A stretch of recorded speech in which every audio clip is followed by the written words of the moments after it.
Hello, everyone, and thank you for joining us today. We're going to get started in just a few minutes and give everyone a chance to log in.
Hello, everyone. Thank you so much for joining us today. We'll go ahead and get started, and I'll hand it over to ASH Executive Director, Laurent Huber. Thank you, Nichelle. And first, a Happy New Year to everyone. And thank you and welcome for joining us today to this ASH webinar that will cover trends and opportunities to watch in 23 that can help us move towards a tobacco-free future. My name is Laurent Huber, and I will be your moderator for this webinar today. And this last year, 22, has been quite an incredible year. A lot of us happened in the tobacco control world, and particularly in the endgame world, with New Zealand passing its comprehensive tobacco control endgame plan, Brookline, Massachusetts, in the United States being the first jurisdiction defending successfully its tobacco-free legislation in court. We had the court ruling last year asking the FDA to take action on menthol. We've seen treaty bodies, like, for example, the Committee on the Rights of the Child, asking Germany to do more to protect children from tobacco. And so we've seen quite a few advances, and also even in the environmental area. Last year was a key focus of attention, and the topic was linking tobacco to environmental issues.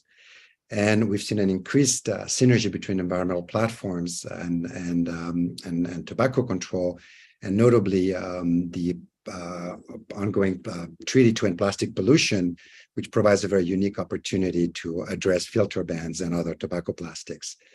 So a lot of this work will continue in earnest in 23 with a lot of endgame platforms and advances, as you probably will have heard already, also including the EU citizen petition that is calling on the EU to address consider tobacco-free generation concept. There's going to be plastic treaty negotiations going on. There's going to be opportunities to integrate tobacco in various human rights processes. And obviously, there will be a conference of the parties for our Framework Convention on Tobacco Control, a global parliament this year, basically, global tobacco control parliament, and the negotiations for the protocol of the treaty, the meeting of the parties of the protocol to address illicit trade of tobacco products. So a lot going on this year. And so you will hear some of ASH's priorities in those areas. We would like to make this as interactive as possible. So please make sure to send your comments and questions. Mostly, please use the Q&A tool at the bottom of your screen. And I will try to also, after the speakers have spoken, to have an opportunity for some of you, if it's useful, to have a discussion, for you to also some of the audience to take the floor and either ask questions or contribute more to the information we're presenting. So we will get started right away. And so our first speaker will be Chris Bostic, and who's ASH's policy director, and we'll present an overview of the status of endgame policies, where things are at now, and where are some key opportunities in the US and around the world to advance endgame platform. Chris, the floor is yours. Great. Thank you, Laurent. And is my screen coming through? Yes, I see your screen. Okay, terrific. It's not on presentation. It's still, yeah, perfect. Great. So as Laurent said, some very exciting things are going on in endgame. It's a great time to be in the tobacco policy field. So I'll jump right in. So first of all, most of you probably know what Project Sunset is, but just for those who don't, Project Sunset is a global program to phase out the sale of commercial tobacco products. And I emphasize sale because it's not about purchase, use, or possession, but only sale. And I emphasize commercial because it's not about sacred use among Native Americans. When we formally started Sunset almost exactly 5 years ago, tobacco endgame was the domain of a few radical thinkers and outside the scope of tobacco control, really. That's changed dramatically. Today, endgame comes up in almost any discussion of tobacco policy. And we have 6 jurisdictions in the US with endgame policies in place. And recently we added our first country, New Zealand. One of the problems we have faced in the past with Project Sunset is that most people didn't know it was possible, that we could actually ban the sale of these products. And as cities in the US passed their endgame laws, the local press picked it up, but the national press largely ignored it. Brookline's tobacco-free generation law somewhat changed that. But then in December, New Zealand's new law got the world's attention. And what's on the screen here is just an example. This is just from December. The endgame was on National Public Radio's All Things Considered. It was in the journal Science, and a story was in the Wall Street Journal. And then the picture on the bottom left is Indian National Television ran a long segment on New Zealand's new law. So New Zealand has about 5 million people, and it's by far the biggest jurisdiction to pass endgame legislation. A lot of places are looking to join them, though, including the European Union and India. And between them, they have 2.1 billion people. Both set up endgame task forces in late 2022. And in 2023, we can look for some substantive progress on those. In particular, starting next week on January 26th, EU citizens will have 1 year to sign a petition that would force the European Parliament to consider tobacco-free generation. Ash will be sending out more information on that. If you have friends and colleagues that are EU citizens, please let them know, and please urge them to share it with their networks as well. Brookline's successful legal defense and New Zealand's new law have captured the imagination of the tobacco policy world. In Massachusetts, other towns now have the legal green light to emulate Brookline. So look for a repeat of history. Around 20 years ago, 218 towns in Massachusetts passed comprehensive smoke-free air ordinances before the state took action as a whole. Malaysia had a tobacco-free generation bill introduced in Parliament in 2022, but that Parliament was dissolved pending new elections. Look for a reintroduction of that bill. Canada and several countries in Europe have voiced their intent to explore TFG, and look for some EU countries to get ahead of the European Commission and introduce TFG bills of their own.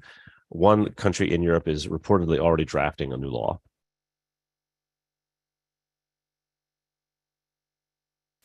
New Zealand was the first of what we call the Aspire countries. These are countries that have set endgame goals along with a target date, ranging from New Zealand's 5% prevalence by 2025 to Finland's 2% by 2040. New Zealand was the first to implement strong endgame legislation, but the other Aspire countries have plans in place. So look for several to take advantage of endgame momentum and propose legislation in 2023. California continues to set the standard for endgame in the US. And as we've seen, there's growing and very welcome competition. 2 California cities have already banned all tobacco sales, and California's flavor ban is in force in spite of years of increasingly desperate tobacco industry interference. There are also 10 cities or counties in California with serious endgame efforts. So look for several new bills to be introduced in California in 2023. Endgame ideas are also taking root across the US. As we started 2022, California's was the only statewide endgame effort. But as we begin 2023, they have company. Some of the efforts are in their infancy and have not been made public. So the arrows that are on the screen are not meant to point at particular states. They're meant to just show influence coming from California and from outside the United States. But we know of at least 4 states in which there are serious endgame movements. And it would surprise no one if Massachusetts and some others joined them this year. So look for at least one statewide tobacco endgame bill to be introduced in 2023. Finally, for 2023, we can look forward to the 10th conference of the parties of the World Health Organization Framework Convention on Tobacco Control, or FCTC for short, which is in November and hosted by Panama. For the first time ever, FCTC Article 2.1, which we call the Endgame Article, is on the agenda and will be discussed. And the text for Article 2.1 is there on the slide. Article 2.1 calls on parties to go beyond the minimum obligations in the treaty. And Ash will, of course, be there in Panama and will be working to connect the 2.1 discussion to other agenda items on human rights and environmental protection. So This is my last slide. 2022 was a banner year for Tobacco Endgame and for Project Sunset. I think in the future, we're going to look back on 2022 as the year that we got over the hump on Endgame. So hopefully in 2023, we're going to see rapid acceleration as we have gravity on our side instead of against us for once. So thank you, and I'll give it back to Laurent. Thank you, Chris. And indeed, I think what a change. We're definitely over that hump. I remember not that long ago, just a few years ago, even within our own community, people were kind of even almost didn't want to hear about it, or thought it's just too very interesting, but too crazy an idea. And actually, it reminds me a little bit of some of the discussions we had around smoke-free policies in 2000, 2001, and even part of 2003 during the treaty negotiations for the FCTC, which sounds almost impossible right now, that there was a lack of consensus within the public health community that smoke-free was something that was achievable. So quite interesting to see that advance in Endgame, and what seemed totally impossible now could definitely be possible. I want to remind everyone, if you have questions or comments, feel free to address them through the Q&A box at the bottom of the screen. And also feel free to either private text me through the chat tool on Zoom if you would be interested maybe in saying a few words or want to comment. I will now introduce our next speaker, which is Kelsey Romeo-Stuppy, who's ASH's managing attorney, and she will update us on the FDA rule, on menthol, but also the link between tobacco and human rights and the opportunities to engage in various human rights processes to elevate tobacco control as a human rights priority. And there's a number of really interesting things in the works right now. So Kelsey, the floor is yours. Thanks for joining us, everyone. Can you see my screen? Yes, okay, good. See it well. It's still in, yeah, perfect. It's in presentation mode, great. All right, so I'm here today to talk about the trends for this year in liability and in human rights. There's one big one that we're expecting for liability, and that is the FDA rule on menthol is expected in August of 2023. This is really exciting news. As I'm sure all of you know, we were involved in the lawsuit that brought about this rule, but it's far from the finish line. So August 2023 is an exciting date because we'll see the draft of the rule, or not the draft, I'm sorry, we'll see the final rule. But we are, of course, anticipating legal challenges from the industry. So I think, a 2 or 3 year lag time is probably likely from court challenges and things like that. So, another step on the way here, but not probably a final implemented rule for another couple of years. But again, exciting news, and keep a watch for it. When we start getting some information, Ash will share it with our listservs, and also we will likely host a webinar with our partners from the lawsuit. So we will, you can pencil that in on your calendar for this summer. Oh, sorry, I skipped ahead here. In addition to the FDA action, Ash has been involved in other different forms of liability for quite some time, and we're always monitoring for new opportunities.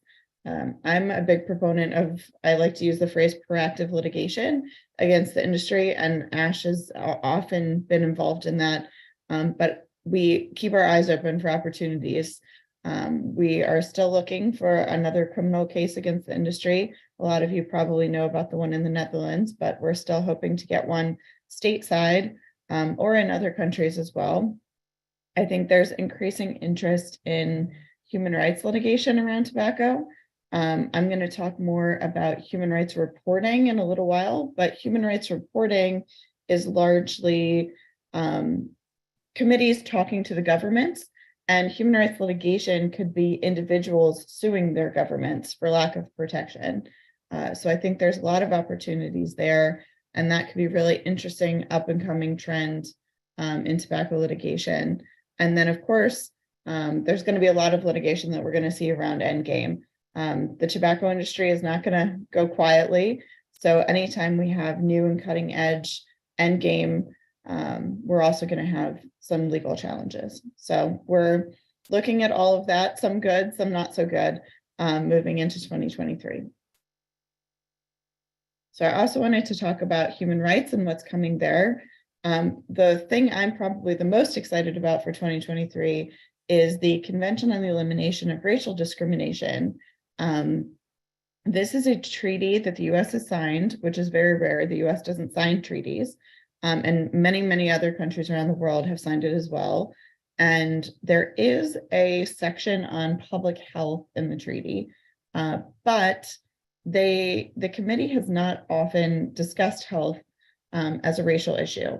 So they're working on a general recommendation on racial discrimination and the right to health. A general recommendation is like sort of like a Supreme Court decision or like an executive order. It's a little hard to describe, but the committee is putting down on paper what they think that their treaty should be doing around this issue area. So it's very persuasive, it's very high level, and we have the opportunity to get involved and include tobacco in this. And particularly in the United States, where menthol advertising has been so racially motivated, it's a clear connection for us between social justice, human rights, and tobacco, and we need to take advantage of it. The first meeting on this topic was last August, and the committee will keep working on the recommendation probably throughout this whole year. Unfortunately, I don't have dates to share right at the moment, but I'm happy to share them with anyone who's interested. And I encourage you to get involved. And if you're particularly interested and would like to get involved, send me an email and we will be thrilled to have you. Chris already mentioned the FCTC Conference of the Parties, but it's very important for human rights as well, because we're hoping to get a human rights decision out of it. So that's November in Panama. I also know Laurent is going to talk a little bit about environment later, and so am I, but this is a great opportunity for that as well, because there seems to be an increase in interest around tobacco's negative impact on the environment. And I think a lot of COP will be talking about that. So that will be interesting to see as well. Throughout the year, there will be various reports to human rights treaty bodies. We work on all of the ones that are listed: the Convention on the Elimination of Discrimination Against Women, the Convention on the Rights of the Child, the Convention on the Elimination of Racial Discrimination, which I mentioned. And then additionally, it's a little bit separate, but the Human Rights Council and the Universal Periodic Review, which is a review of the countries within the Human Rights Council. So there are always countries coming up for review in front of these committees and treaty bodies, and we try to influence the process as much as we can from each country and also from the top down.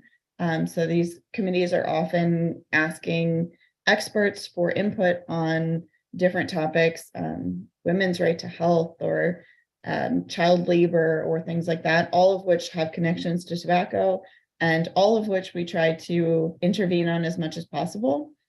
So please be on the lookout for me for emails asking for sign-ons and support. I often mention this in webinars, and I want to mention it again. The UN frequently has very, very tight turnarounds for these. So I apologize in advance if we don't have time for edits or for a lengthy sign-on period. Often I get a week's notice. We have to write it and get sign-ons and get it in within a week. So I appreciate your speedy feedback and contributions on that. And then lastly, moving into Laurent's presentation, I wanted to talk a little bit about a new area for ASH and a new area for tobacco control, I think, which is using environmental treaty mechanisms to connect tobacco, human rights, and the environment to make progress in tobacco control. And there are just so many avenues for this and a lot of interest and excitement, I think, particularly the younger generation who may not view tobacco as a major issue, does view the environment as a major issue. So I think this is a way to sort of reinvigorate conversation around our topic and bring in some new people. But obviously, tobacco negatively impacts water, the plastics and the trash from the plastics, the deforestation from curing tobacco, clean air issues around smoking and also the curing of tobacco. So there's just a lot of choices and options to get involved here as well. So I didn't put it on my slide, excuse me, but we have several listservs that deal with various topics here. And one of my New Year's resolutions is to use them better and reorganize them a little bit. So please feel free to get in touch if you're interested in getting human rights updates. And I'd be happy to add you to the appropriate list. So thanks so much. And I look forward to working with a lot of you in 2023. Thank you, Kelsey. And thank you for reminding us about that, really the importance to engage in those processes. Really this, that often there's comments about 80, much of success in life is just showing up at places, and having been involved in international human rights and environmental international processes, I've really seen that. So sometimes if we engage, we manage to make a difference. The civil society engagement in the treaty process for tobacco led to good outcomes.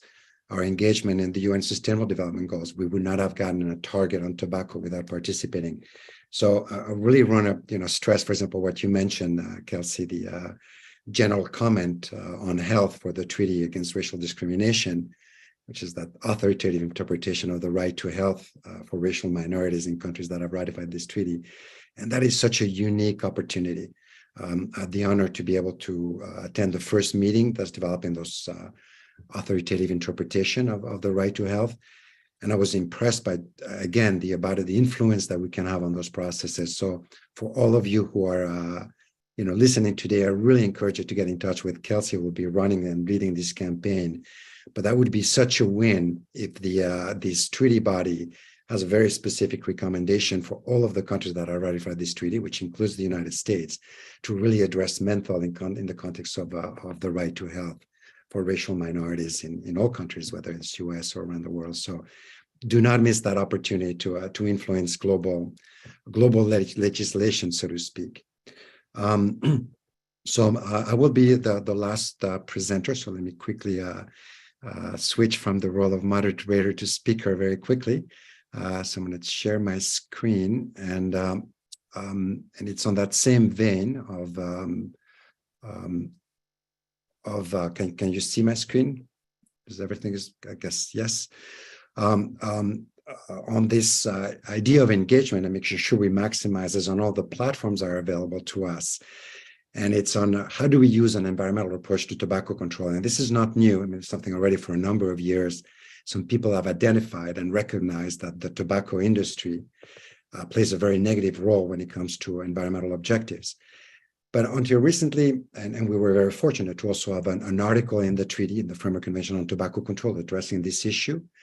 But it's been one of the articles that has been somehow neglected, I would say, when it comes to implementation. But fortunately, we've started to see some changes. And as a lot of you probably remember, will know that last year, the World No Tobacco Day theme was tobacco in the environment.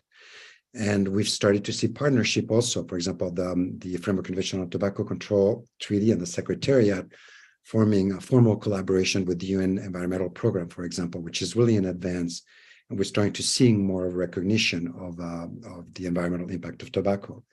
But I think it's also good to remember a few other important things that have happened. So, for example, just last year, last July, and it was following first a Human Rights Council resolution that had been adopted in October of 21 by the Human Rights Council that recognized the right to health and the right to a healthy environment.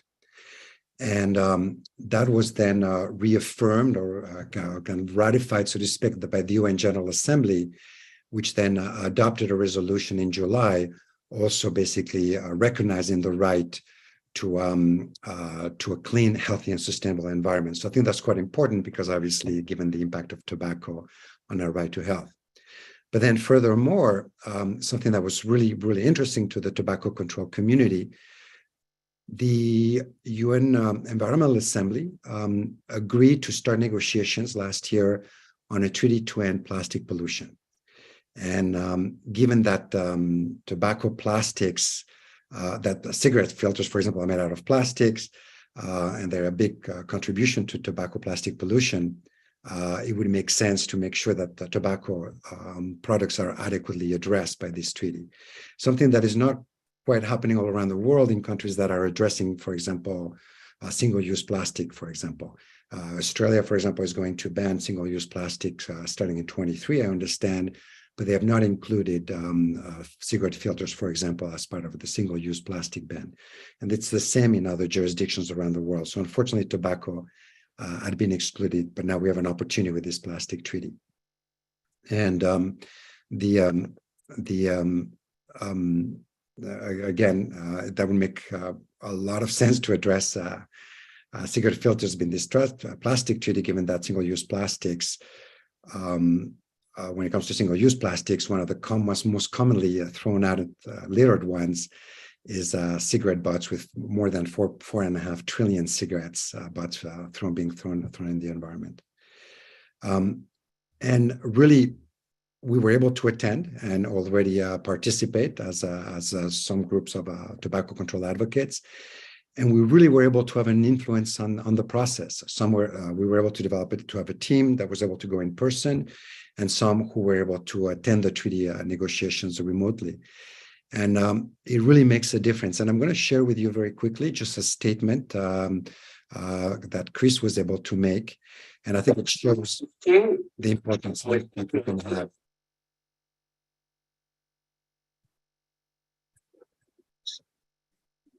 Speak. Smoking and health.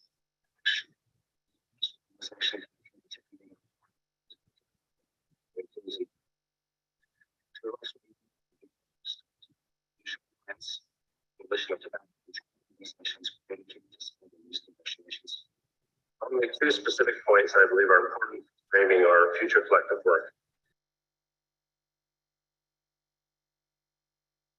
Laurent, you can't be on mute because we can't hear it. In several dimensions, some are more problematic than others, some are toxic than others, some are less necessary than others, and some are single use. Some plastics should be regulated, and some should be banned immediately. A singular example of the latter is cigarette filters. I emphasize that the word filter does not have the same meaning as other filters we have and will discuss in this process, because it implies that they filter some of the harms out of cigarettes. To be clear, they do not. Cigarette filters are made of plastic. During the act of smoking, causes additional harm. They make cigarettes more deadly, not less. Cigarette filters are wholly unnecessary. Once cigarettes are smoked, the filters become cigarette butts, which are full of toxins and carcinogens. A small cigarette butt may seem like a little thing, but one butt dropped into a goldfish bowl will kill the goldfish. Cigarette filters are also the most litter item on Earth. Approximately 4.5 trillion filters, yes, trillion, is discarded into the environment each year. As you walk down the street on the beach, look down, you will see them everywhere. And unnecessary. They should all be banned, and we should spend our time discussing more difficult topics. My second point is this. This is not all plastics are the same. Not all stakeholders are the same. I urge delegations to account for inherent conflicts of interest as they weigh input from observers. To return to tobacco as an example, the tobacco industry is excluded from participating in the World Health Organization Framework Convention on Tobacco because of the inherent conflicts between their interests and the interests of public health. Not all conflicts of interest are amplified. The emphasis on inclusivity is laudable, but the problem we address is too severe to worry about the continuing public office. The overall good of society, environmental, health, human rights, and yes, economic, should be our overriding goal. Thank you very much, and best of luck as you move forward. So,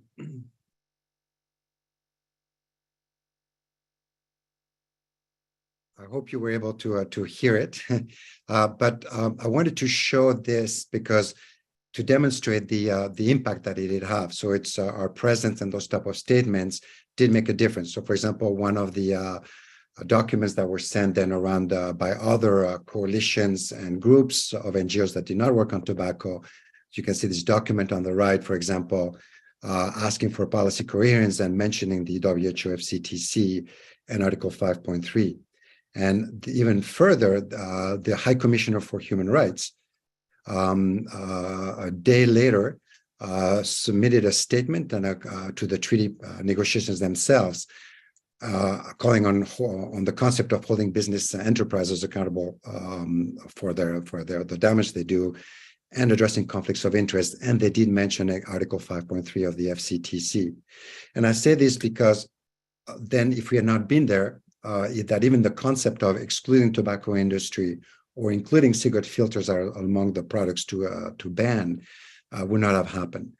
So really, I'm mentioning because really we can make our difference by being present and engaging in that process. My computer. Sorry about that. Too many things open. Apologies about that. Having too many things open. Here we go. So what are the next steps? So the next round of negotiations will be in May in Paris, in May 22nd to 26th. By then, we expect to have what would be a first zero draft of a treaty document to start negotiating with. But what I encourage for all of you is to really start engaging in this process, and you can do this by joining the Stop Tobacco Pollution Alliance, ASH, with the Global Governance for Tobacco Control organization, which is a member of the Stop Tobacco Pollution Alliance, the Stop Partnership. So we put together this alliance of NGOs that are interested in addressing tobacco pollution. But if you're interested in that, just send an email to either ASH staff, or you can go to the GGT site by Googling Stop Tobacco Pollution Alliance. And if you're interested, you can have your organization become a member of this organization, this alliance. But so quickly to wrap up this part. So in terms of opportunities on moving forward in 23 and really linking tobacco control to the environmental agenda, there are a number of opportunities. One of them, for example, is to maximize on all of the environmental platforms that take place, like the single-use product directive. So, for example, whether it's in Australia with the new single-use plastic ban, or whether it's in Europe with the single-use plastic directive, EU directive, or others, but they provide opportunities for engagement. Including, we can promote the concept of extended producer responsibility, but we need really to be quite careful, because the industry, the tobacco industry, has already been using environmental messages and platforms to actually make themselves, promote themselves as part of the solution, even though they're part of the problem. And so we need to be quite careful. There were examples in France, for example, where the French government actually set up an eco-organism, basically, which was responsible for implementing the various the environmental directives in France around plastic pollution. But the tobacco industry was totally dominating. And fortunately, the French government stopped that involvement from the tobacco industry, but something that we need to be very watchful for. And obviously, in any of the extended producer responsibility, also we want the industry to be responsible for the entire life cycle of the products that they produce. And in the context of extended producer responsibility, and we need to go beyond incentives even to incorporate consideration to address the design of their products. In this case, for example, cigarette filters, which do not protect health, are the most littered items in the floor, and one of the products, plastic products, that are the most likely also to end up in the thrown in the environment. So that's why we're calling for a banning of cigarette filters in the context of environmental treaties and environmental goals and objectives. Other opportunities has been mentioned by both Chris and Kelsey. This will be a treaty negotiation this year also for the Conference of the Parties of the Framework Convention on Tobacco Control, which includes, obviously, could address environmental issues, but also already has a number of topics that are of interest to ASH, such as the decision on human rights that Kelsey mentioned, or Article 2.1 of the treaty, which is the kind of potential endgame article in the FCTC. Then the other thing that we need to, that I think is worth doing, is monitoring and engaging in environmental treaty platforms, whether it's international or at local level. At the international level, ASH is already quite involved, so we're interested in seeing what's happening with various UN conferences, for example. Last year, there was one in Lisbon, a UN conference, and there was no tobacco discussion at all, which was missed.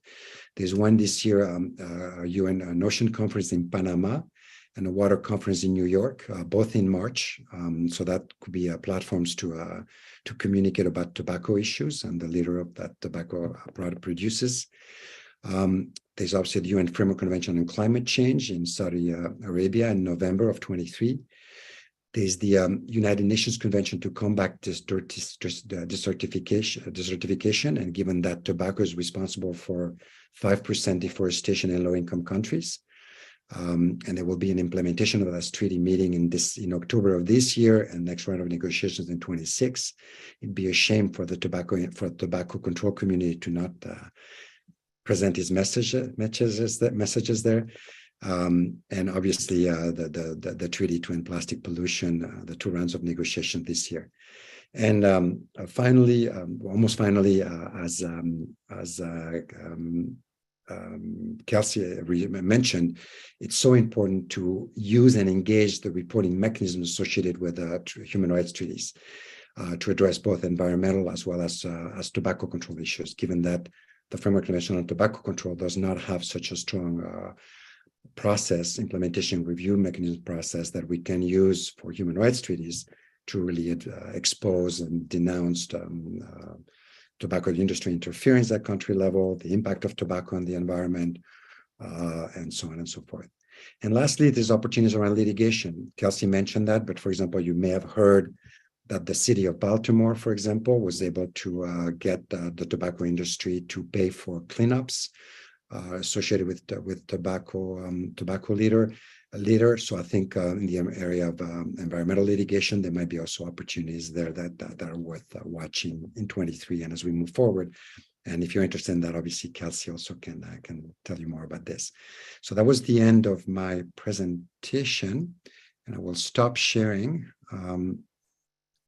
And we can then go back straight into Q&A, as well as address some of you are interested in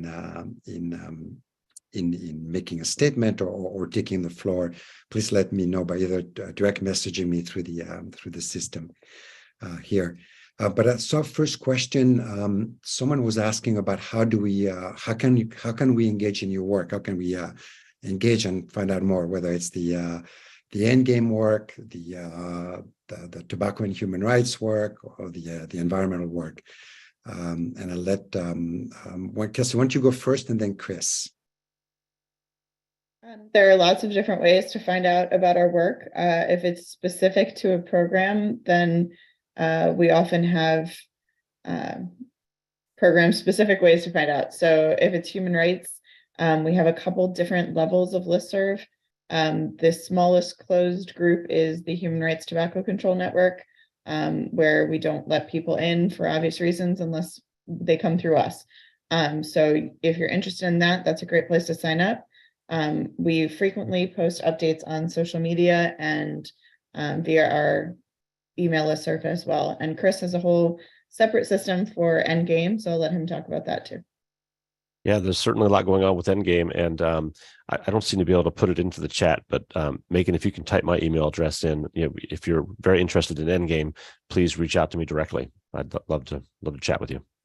There's much going on. And for those interested in, as I mentioned, in engaging in the plastic treaty specifically, then by joining the Stop Tobacco Pollution Alliance, that would be the best way to engage. Then we do have a listserv, and information will be shared and as this process evolves.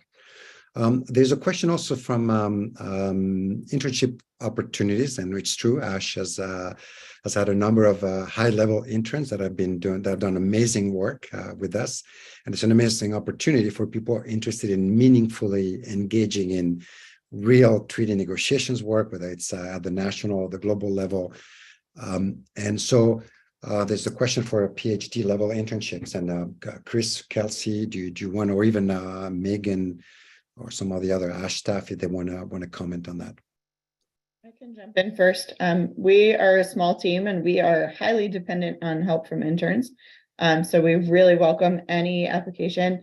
We've had JD students, we've had PhD students, we've had college students. So it's really dependent on your interests and our current needs. But we'd certainly welcome an application or even a quick email just letting us know what you're interested in, and if we can see if we can match you up with someone. I think that'd be great. Yeah, Great. but we have a PhD student interning for us right now through the Johns Hopkins University, and there's other examples in the past too. Then, so there's also a question from Brenda Chitindi, who's asking us how to extend in other countries. And indeed, as you pointed out, Chris, there's a number of countries that are now either really to thinking about it. And, we had Malaysia that almost did it, but the dissolving of the government and the parliament there, so it did not happen. We really see a big progress in this. And you mentioned the European Citizens Initiative, for example, which would make a lot of sense given that there's with the EU Beat Cancer Plan, which has a target of 5% or below smoking prevalence. So it seems like really it's expanding to other countries. So what can you say about how to expand it to other countries, and how can we help other countries, and how can other countries help, et cetera, et cetera? Well, I think the biggest chunk of the world that we have missed so far is the global South, and that's going to become increasingly important. Most of the countries that have or are thinking about doing endgame are developed countries, but we're trying to change that. We're working with Johns Hopkins University on two initiatives right now. The first is some research on what advocates in the global South would need, what sort of materials they would need, what sort of support and technical assistance they would need in order to move forward on endgame. Brenda, I believe you were part of that. That's the intern at Johns Hopkins University has been doing the interviews for that, and that should be completed by the end of the first quarter or the beginning of the second. And then secondly, we're working with Johns Hopkins University and a few other people to develop a curriculum on endgame that's aimed at advocates and government officials as well. And this can be something that we can do remotely or in person, depending on money and diseases. But that should be ready also in the first quarter, and we will be holding the first our first Zoom training sometime in the second quarter, I hope. Yes, thanks, Chris, and that will be quite exciting. And that's one of the things we think is extremely valuable, is to, now that we'll have this curriculum developed, fully developed, is to then go and implement it both virtually, so virtual trainings, as well as in-country trainings.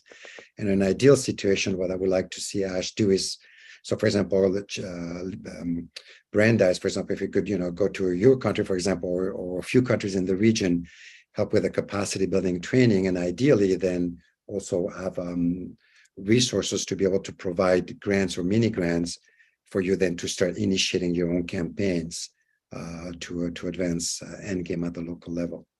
And I noticed a comment from Elise Hagen from Canada, who just mentioned they worked on getting stopping the partnership within Philip Morris International and the development of a COVID vaccine, which they were obviously using that for for whitewashing their and for corporate social responsibility, and presenting themselves also again as part of the solution to global health issues. And thanks to the excellent work by our Canadian colleagues, they were able to stop that partnership. Please, I'm going to quickly go back to the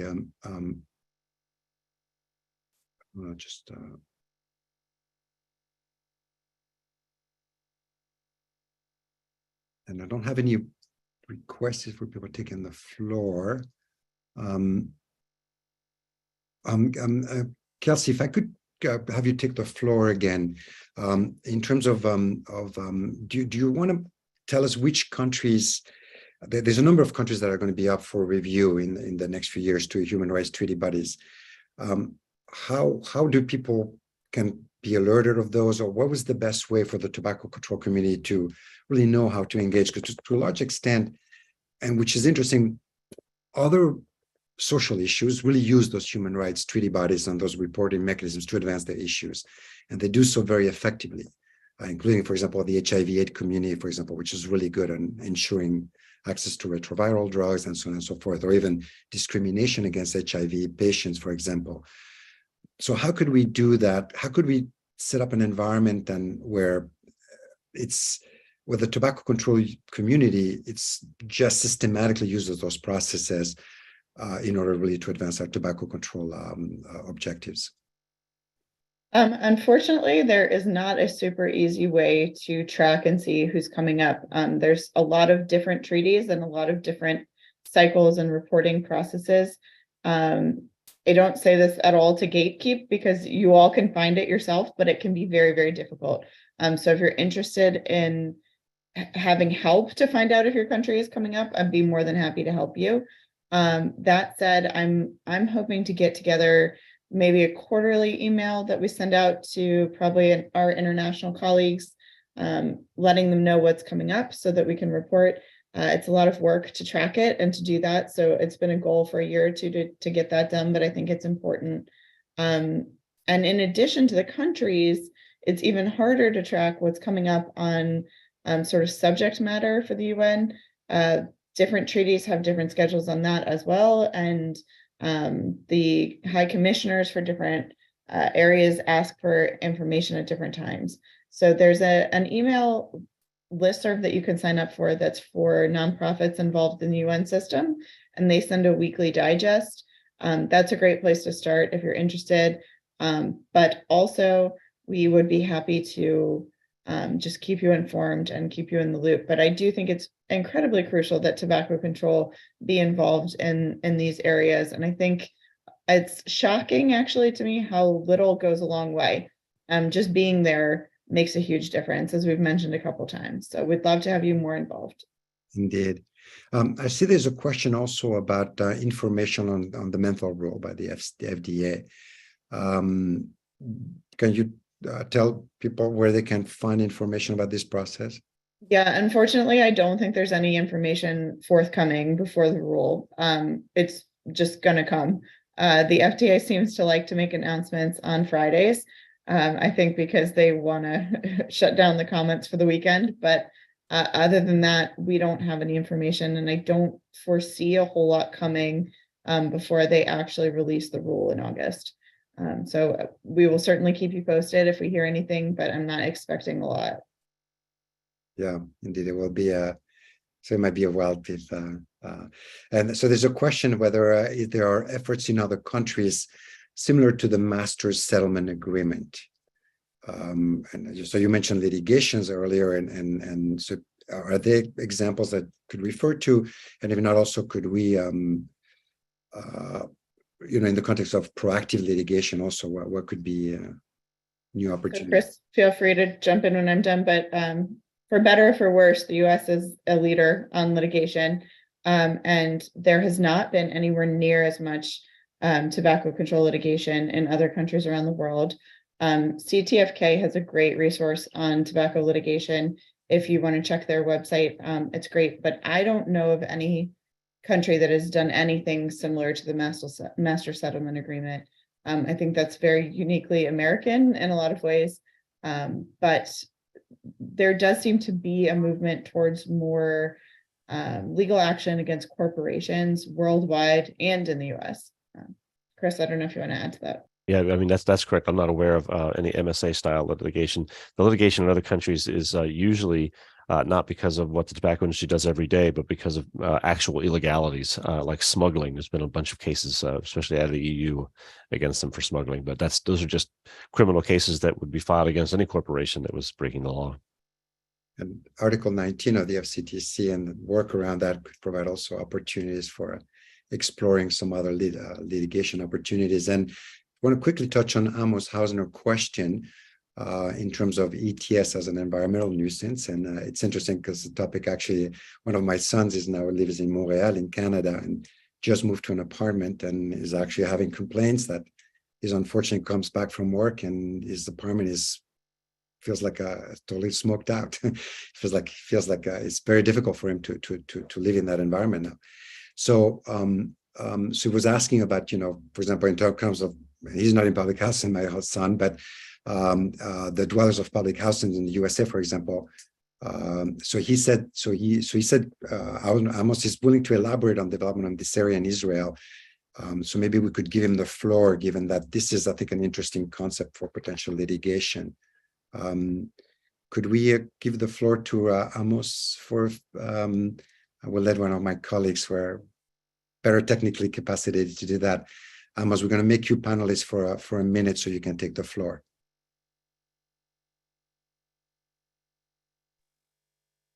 Amos, you're unmuted, so you can talk at any time.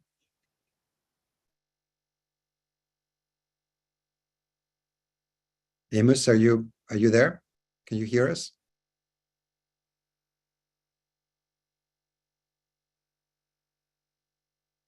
Well, when we meet for him, could we also maybe mute Laura Salgado, if it's possible, given that Laura has been managing much of the Stop Tobacco Pollution Alliance process.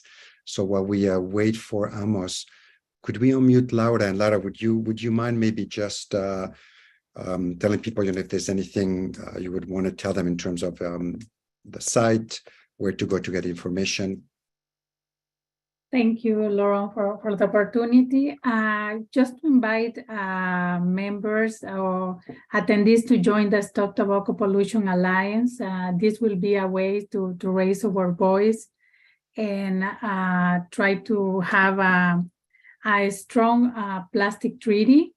And the main messages that we want to raise is to ban tobacco filters, to exclude the tobacco industry from the negotiations, and so to get involved the civil society in the process. So you can visit the website of the Stop Tobacco Pollution Alliance. You can apply to be a member and to promote this campaign in the country or with your organizations. Thanks. Thank you, Laura. And Megan posted the website for the Alliance on the chat box. Amos, are you able to join us now? Yes. Can you hear me now? Yes, Can you hear me now? Loud and clear. Okay, so the issue is this. In February 2021, we filed an application here in Israel regarding the protection of people from this kind of ETS that penetrates homes. Again, the will of the homeowners, we made a survey that about 50%, 50, of all dwellers are subject to this nuisance, including 50% of all smokers. And most of them suffer a lot from this nuisance. Now, the application was of the Clean Air Society and 6 individuals who are suffering from the odor of tobacco smoke. And the court issued this order to give a response. The response was that the government did not like this idea at all. The respondents were the Ministry for the Environment, Ministry of Health, and the Ministry of Internal Security regarding the police. So in January 22, there was a hearing in the Supreme Court, and the judges made it clear that obviously tobacco smoke causes an odor nuisance under the law for the prevention of nuisances. And they addressed the Ministry for the Environment for a response. So the ministry said, okay, we'll work to find a solution, give us an extension. They were granted an extension until April, and then they were granted an extension until September. In September, the answer was this, that the Ministry of Health is not interested. They wonder whether will people smoke more inside the apartment if they are not allowed to smoke outside their own apartment. So the Ministry of Health is not a partner to this initiative. However, the Minister for the Environment said that she is really going to instruct her team, especially the legal team, to re-examine the issue and find out a solution to this issue of odor nuisance. Well, it turned out that the minister was much proactive in this area than the staff. You know, the legal staff as well as the professional staff, they actually wonder that this will impose more work on the staff of the ministry without an extra pay. So the minister was furious about all that. She wrote a very angry letter that we sent to the court because she sent us a copy. And now the issue is this. She was 100% now for the restriction. However, there was a change in the government due to the November election in Israel, and there is a new minister for the environment, Edith Silman. She is from the former opposition of the government coalition, the Likud, and she is 100% for the protection of people who are staying in their own apartment. So we expect very interesting developments until the other deadline that the court has provided, which is in April 2023. It's an ongoing litigation with very good chances, and we hope that we can act as the role model for the rest of the world. Thank you. Thank you. And this is a great example of litigation to protect our now recognized right to a healthy environment, recognized by the UN General Assembly. So thanks for this. I just want to address the very, very last question very, very quickly. And it's Brenda's to work with CEDA, the Convention to eliminate, to end all discrimination against women. How do we maximize on that? And how does our organization, one of the organizations involved, which is INWAT, but indeed, well, this is an area where we submitted numerous reports. We have a big project in France also. Kelsey, if we can quickly address that. Yep. I think we should work together on reports for countries that are coming up and emphasize how smoking in those countries impacts women and also girls, because that's a frequently addressed issue at CEDA as well. And also from the top down, try to work with the committee themselves to get them interested in tobacco and human rights. And I think the more presence we have at these meetings, the better. So the more people we can get there, the better. Wonderful. I'd like to give an opportunity for the ASH staff to just give their 1 minute concluding or key messages you would like to communicate to the attendees. Kelsey, since you're on the floor, why don't you go first, then Chris, and then if Michelle or Megan, who I believe are still on the call, if they want to add anything to it. So I think 2023 is going to be a really exciting year for tobacco control. I think we're seeing a lot of exciting new avenues opening up, and I really hope that we all can work together as a community to take advantage of them. Human rights, environment, endgame, all of those things are really providing opportunities this year. So I think it'll be an exciting year, and thanks for joining us. A busy year for sure. Chris. Yeah, I just want to thank everybody that's on the call. The support we get is incredible, and as Kelsey said, we're a small team, but we rely on a lot of in-kind donations. And it's not just being on webinars. A lot of people on the call have put a lot of time into assisting us in our programs and propelling it in their local areas. Just in terms of what to look for this year, I think we're going to see a burgeoning of endgame laws, not just talk. And I'm very excited about the plastics treaty, because even if we can't get a treaty, and it's not for sure, environmental treaties don't have a great track record, but it is getting the message to national governments and a number of governments. They can do this on their own. They don't need a treaty. So we can start looking for filters to be banned, which is, in my opinion, an endgame strategy. So keep an eye on that. And if you'd like to help out, please do contact us. Wonderful, absolutely. And this year we'll also know we will be releasing a tobacco industry interference report for the US. Michelle, anything you want to add on this before we close the webinar? Sure. I was just going to mention that, as we have these opportunities to engage in these different processes, so too does the tobacco industry. So it's really important that we continue to capture all of the different efforts that they're making to influence all of these treaties. So we appreciate your help in collecting data on their interference efforts, and we will continue to do that as we move on.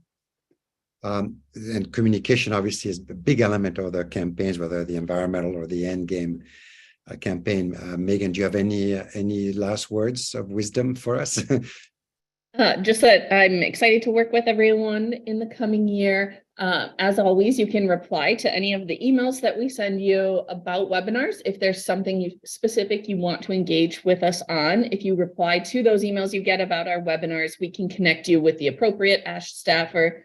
You can just say, can you connect me with Chris to talk endgame, anything like that, and we absolutely will. And if there's training opportunities that you all are looking for, specifically in the state of California, ASH does provide technical assistance in the state of California on communications, on endgame.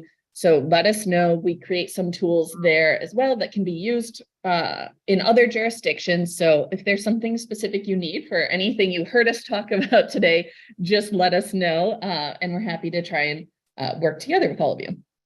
Yes, thanks. And you can see on the some of the emails and the website, the information, the links to the website on our website, where you can get more information, whether there's information on the Human Rights Hub or the tobacco industry lobbying tracker. So this basically concludes our webinar for today.